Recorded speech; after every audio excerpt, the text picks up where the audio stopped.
there's a breakdown in our trust in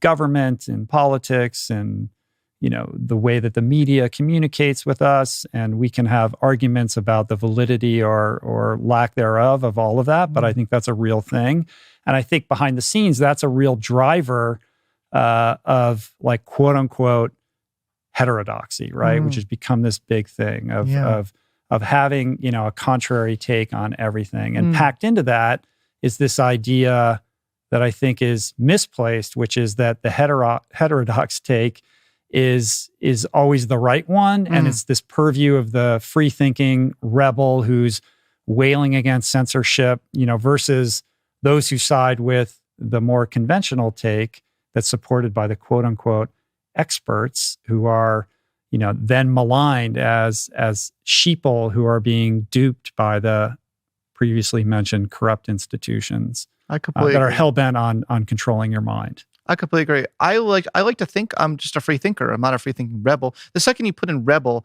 then that puts too much pressure on yourself. Now that means every single thing, like you free think something, but what if it's not rebellious? What if right? The only take that travels online is the heterodox take, correct. And with that, there's this belief that the heterodox take is always correct, and in fact, sometimes it is, but most of the time it's not. Because there's all these people behind the scenes who are working really hard on these problems, who are not going on podcasts and are not on Twitter, who actually study, subject X for a living and have a pretty good take on it. And chances are they're probably more trustworthy than pontificator Y over here, who's got a big following on Twitter, but is just basically a bloviating mouthpiece. Yeah. Sometimes the truth is boring, right?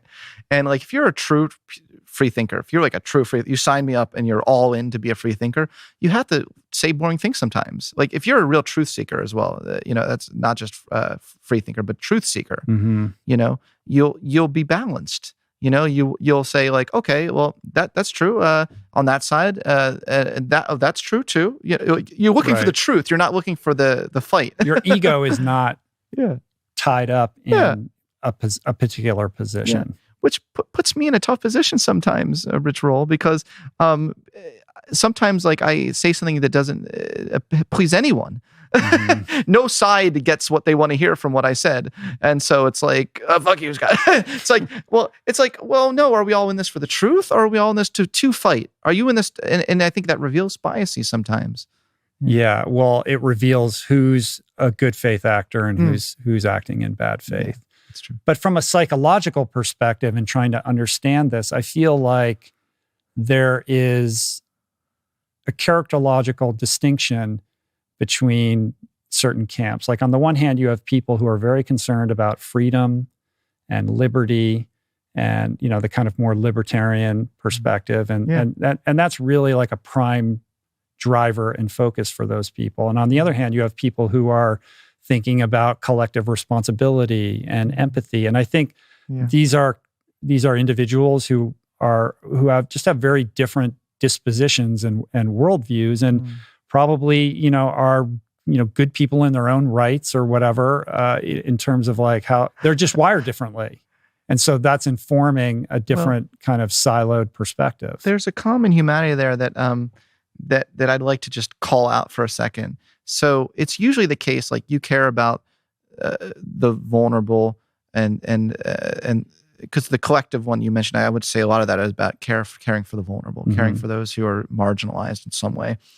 You often find you care more about those issues when you yourself have been marginalized.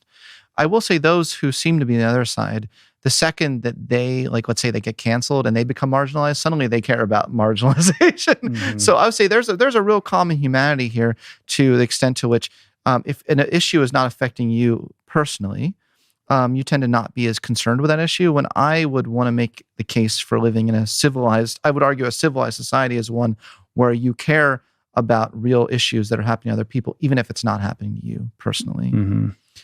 Because I would say that, like, even people on the right, they get quite angry and they feel like victims. They can be prone to victimization just as much as people on the left when they feel that they've been victimized, and then suddenly they do care about the vulnerable, those who have experienced something that they have had, the definition, the specifics of the vulnerability differ. Whereas on the left, it may be racism, it may be other things. On the right, it may be those who have been canceled and they're fighting for their fellow people who have been canceled. But still, fundamentally, there's a basic human thing on both sides there, which is you're fighting for someone who's been wronged or someone who's been vulnerable in some way. Once you look beneath the surface there. Right. And you being this bridge between the two, trying to broker a peace. Like I sort of see you doing that, and I don't know how well that's going. Yeah. I'm trying so hard, brother. Yeah. I'm trying. What is the, how do you see it? Because you actually know a lot of these people too. I do. Right? Yeah. I'm in a weird position where I feel like I am really good friends with people who wouldn't talk to them, they themselves wouldn't talk to each other, but they're friends with me. Uh-huh. I could. You're a safe harbor for. I'm like a safe space for the right and the left in a lot of ways. Yeah, I mean, it's that's one of my goals actually is to get people talking to each other who wouldn't ordinarily talk to each other because they have a common friend in someone else. I think we need more of that. We need more of that. But it's tough. It is really tough. There's constant pressures every day to take a side. Constant pressures to take a side in a way that you alienate the other side. The thing is, I'll take a side. I'll take a stand. I'm not a pushover, sir. I'm not trying to make the case. No, that I know. I'm not a pushover, and I think there's a difference between that. I will state what I really believe to be true, and I will do so passionately. But often, what I believe to be true has nuance, and that's not what gets rewarded today. I will be passionate in saying, like, no, I don't think that's correct. But the things that I'm pointing out that have the nuance are not the things that are not the kinds of stances of what I believe to be true that get incentivized very strongly. Like amongst, there are people out there though that like nuance and care about that sort of No, thing. there are. And we were talking about this before the podcast. I feel like there's a new ecosystem that's slowly percolating up that is, trying to make sense of all of this stuff and guide well-intentioned people in a better way. But it's a difficult problem, and I just see it metastasizing, and it just gets hijacked by whatever the issue is of the day, and everybody kind of falls in line. And, here we are, and this is what we're fighting and yelling about today. Yeah. I've decided that a much better route for me is to kind of stay in my lane to a certain degree, because the more that I can help people self-actualize and teach these principles of self-action and transcendence that are apolitical, I'm not convinced that getting into the political muck is really in line with my highest self. No, I don't think it is. You agree. You agree. Yeah. And I think think about that more. And you don't have to have a take. That's right. You don't need to take on everything. I look at it and I'm like, do I need to weigh in on this? Right. No. Right. The world will continue to spin because I don't have to participate. That's right. And it's just pain when you do anyway. I feel a bit cheekiness, but I also feel real in line with my values and delight when I get Instagram private messages from people saying, "Oh, your book really touched me. It helped me in life." And then I look at their profiles like Trump supporter, right? I'm like, no, that actually makes me feel good that I can get people who are so disparate, who would hate each other, but I can still reach them in a way that helps them be a better person, in a way that helps them be a better, live a life of meaning. That makes me feel really good, and that's what really makes me feel most authentic and alive than getting stuck in this muck. Yeah, that's something that I wrestle with because, like yourself, I want to cast a wide net. I'm here to be of service and help as many people as I'm capable of helping, irrespective of your political affiliation, God forbid. And how does that measure up to, the idea that if you have a platform, you have a responsibility to kind of speak your truth, right? And that truth might be divisive and alienate certain people who would otherwise be happy to listen to you or, talk about things that are quote unquote more in your lane. Well, this is another big source of the issue, is that we now treat experts as experts in everything. Like The you're getting like galaxy Rogue, brain. you're getting Jordan Peterson on Rogue. By the way, Jordan's a friend, colleague, but so no shade, but you get him on Rogan, and Rogan's asking him about like climate change. Well, they're talking about climate change. That's It's my the point. galaxy brain. Yeah, like, correct. I've been celebrated in this Yes. one field, so Correct. suddenly I'm a genius about every Why subject. would that mean you know everything? And it didn't. I don't feel like things used to be that way. I think something has changed. Like I remember the days when I would be on podcasts and they'd ask me about what I damn know about. Now people, it's like everything. Suddenly, if you're an expert in something, then they're like, "Oh, well, what are your thoughts on race relations?" It's like, do I need to be an expert on race relations? I didn't study that. Yeah.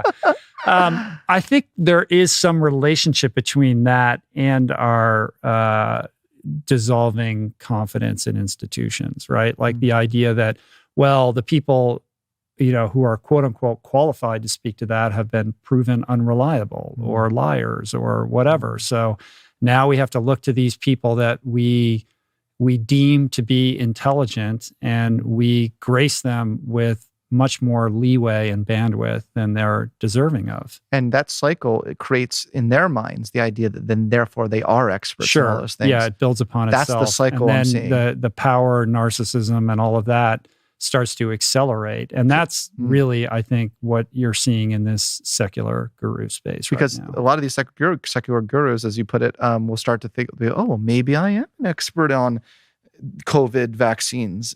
No, you're still not an expert on COVID vaccines just because your followers tell you are. Like there's something it means to be an expert on that, and you're not it. Right.